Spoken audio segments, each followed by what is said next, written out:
मित्र, ये जो कहानी है मैं आप लोगों को सुनाऊंगी, ये बहुत ही रोचक कहानी है। एक समय की बात है, एक चोर इधर उधर चोरी करते फिरता था और बड़े आराम से अपना दिन गुजारता था। वहीं कुछ दूर एक महात्मा रहते थे जो कि रात में प्रभु का भजन कीर्तन करते और भीख मांगकर अपना पेट भरते थे। एक दिन महात्मा जी से उस चोर का भेंट हुई, तो महात्मा जी ने उस चोर से कहा कि क्या तुम चोरी करते फिरते हो, भगवान का नाम लो, पुण्य होगा। तब चोर ने महात्मा जी से कहे, ठीक है, भगवान का नाम तो ले लूँगा, फिर खाऊंगा क्या? महात्मा जी ने कहा, बेटा प्रतिदिन मंदिर जाओ, पूजा पाठ करो। तो चोर ने कहा, नहीं, मुझसे ये सब नहीं होगा, भगवान का नाम लूँगा, इतना कर सकता हूँ।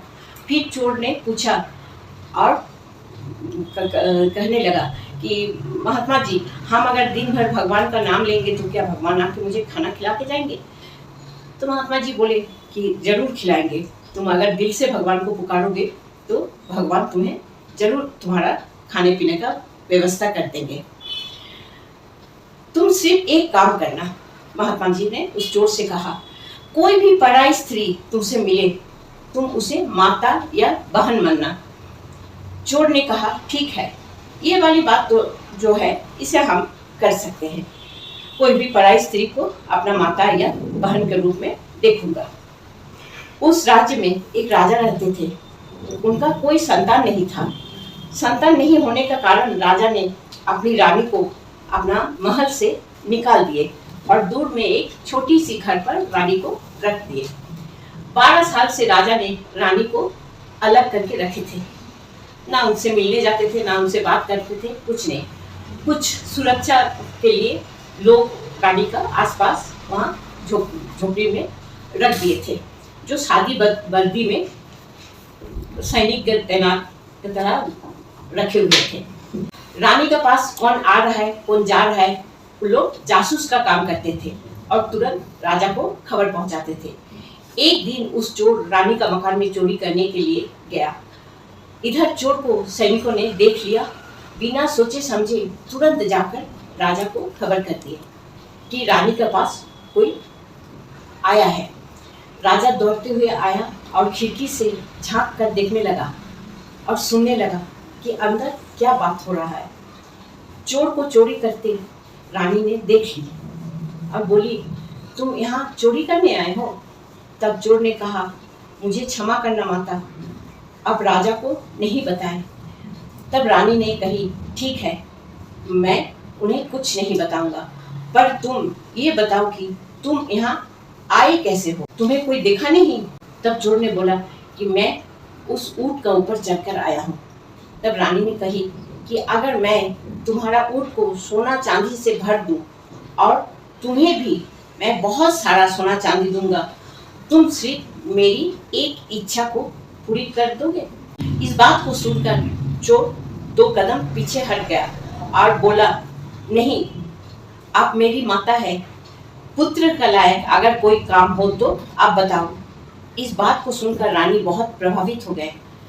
तब राजा बाहर से दौड़कर अंदर आए और उस चोर को पकड़ लिए।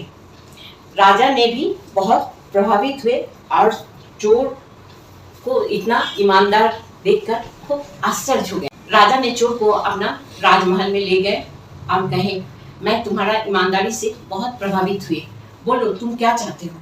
चोर ने कहा, मेरी वो माँ जो बाहर सालों से रह रही है, आप उनसे अलग रह रहे हैं, उनको आप राजमहल में लेकर आइए, उन्हें इस राजमहल में लेकर आना चाहिए।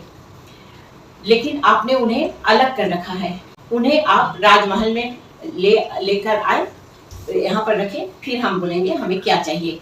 इस बात से राजा बहुत ज़्यादा प्रभावित हो गए। राजा तुरंत जाकर रानी माँ को ले आए और राजमहल में रानी माँ ने राजा से पूछे, अचानक आपके हृदय में परिवर्तन कैसे हो गया, आप मुझे यहाँ ले आए? तब राजा ने बताया कि वो चोर कह रहा था कि मेरी माँ को वापस लेकर आ जाओ, उसने माता का रूप में आपको देखा है।